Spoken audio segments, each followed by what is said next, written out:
Today we have only one speaker. We were scheduled for two previously, but somehow Christian had some other commitment, so then we only have Doug. And Jeff will be the evaluator, and now I'm inviting here to introduce the speaker.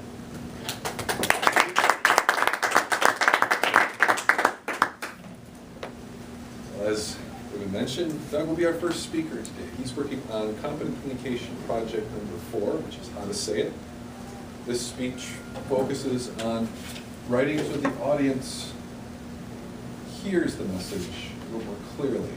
It's about how you write so that they hear those messages. Things like metaphors, similes, avoiding jargon, shorter, more descriptive sentences is what we're shooting for in this particular project. Time is 5 to 7 minutes, standard speech. If you remember from Doug's previous speeches, he shared one that dealt with his challenge to take up running. And encountered a little bit of adversity in that, and that'll be what he is going to be talking about in today's speech, which is entitled Living and Thriving with Illiotibial Band Syndrome. Wow. Please welcome to Doug Chamber.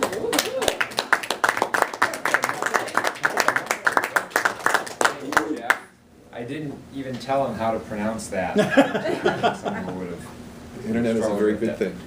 Well, good morning, fellow Toastmasters. As Jeff said in his introduction, I'd like to talk about a little bit of adversity that I have faced recently and how I have been working through that.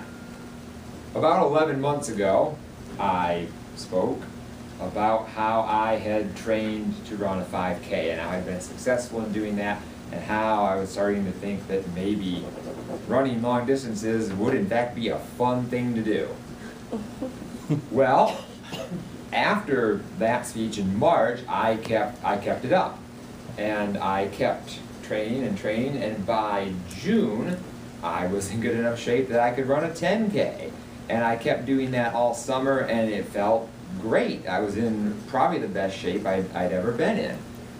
But in the back of my head all this time, I had this paranoia that I was going to get a knee injury.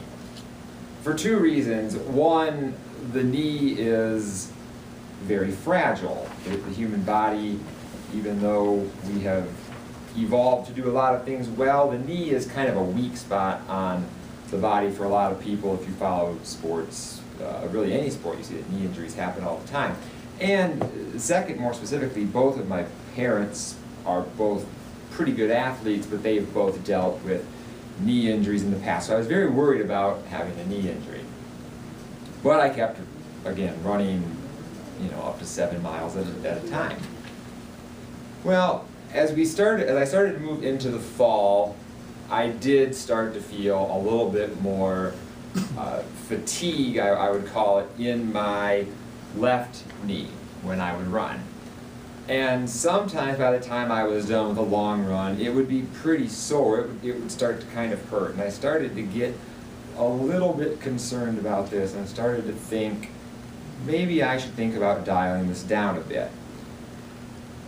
But right about the time I had that thought, the next time I went out for a run, it was about a 5-mile run, and I had just a lot of pain in my left knee. It wasn't crippling.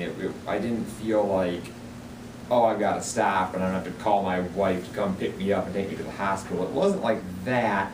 And when I stopped running, the pain subsided a little bit, but it was starting to really ache a lot. And I thought, my God, my worst fears are being realized just when I found this new hobby that's both free to do and has got me into excellent cardiovascular health.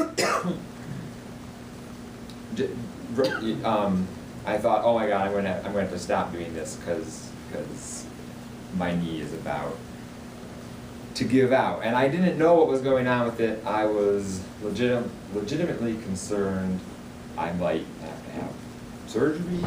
I really didn't know. I might have to start wearing a brace. How am I going to figure that out?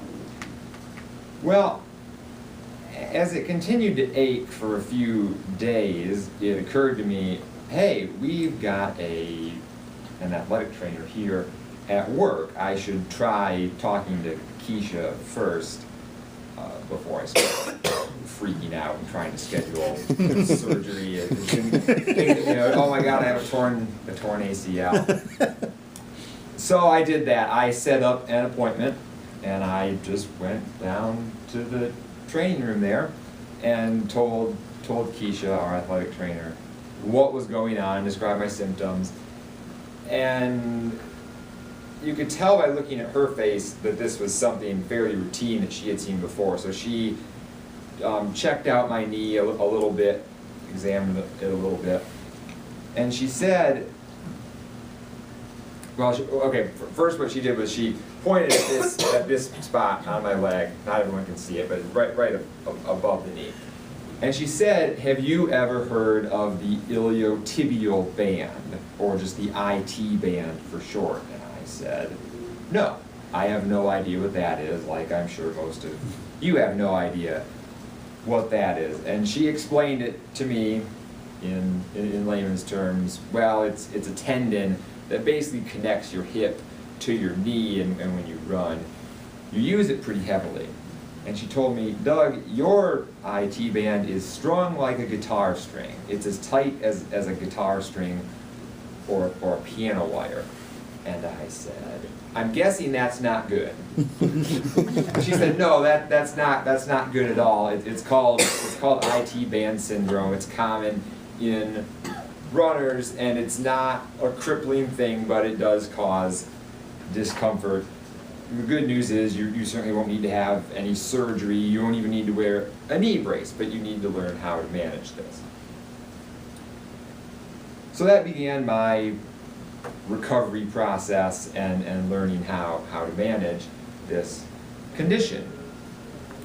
For several weeks after that, I was confined to just working out on the elliptical, which I hate, because as I said last year when I talked about how I started to like running, the elliptical is so boring. I just don't enjoy doing it at all, but I needed to build that leg strength and keep getting cardiovascular exercise without putting a lot of impact on my knee.